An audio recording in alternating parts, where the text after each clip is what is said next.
Hi అండి. పండగ అంటేనే అది ఒక రకమైన హడావిడి. అందులోకి పండగ వచ్చిందంటే చాలు మన పట్టణంలో ఉన్న రోడ్లన్నీ ఇలా బిజీగా మారిపోతాయండి. అడుగు తీసి అడుగు వేయలేనంత జనం, ఏ రోడ్డు చూసినా ట్రాఫిక్ జామే. ఇక షాప్ సంగతి అంటారా, ఏ షాప్ చూసినా ఎక్కడ కూడా ఖాళీ లేదండి బాబు. బట్టల షాప్ దగ్గర నుంచి కిరాణా కొట్టు వరకు ఎక్కడ చూసినా క్యూ లైన్లే. పండగ రాకముందే సిటీ అంతా ఇలా కలకల్లాడుతూ ఊపిరి పీల్చలేనంతగా బిజీ అయిపోయింది. కానీ అసలేం ట్విస్ట్ ఇక్కడే ఉంది. పండుగ వచ్చిందంటే చాలు సీన్ మొత్తం మారిపోద్దండి.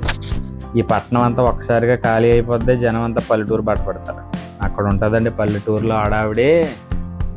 ఏ ఇంట్లో చూసినా చుట్టాలేనండి, ఏ ఇంట్లో చూసినా పిండి వంటలే. మరి ఈ పండగకి మీరు పల్లెటూరు వెళ్తున్నారా లేదా నా కామెంట్ సెక్షన్లో తెలియజేయండి. ఈ వీడియో మీకు నచ్చితే లైక్ చేయండి. మరిన్ని వీడియోల కోసం మన ఛానల్ సబ్స్క్రైబ్ చేయండి. ఓకేనండి, ఉంటాను. బాయ్.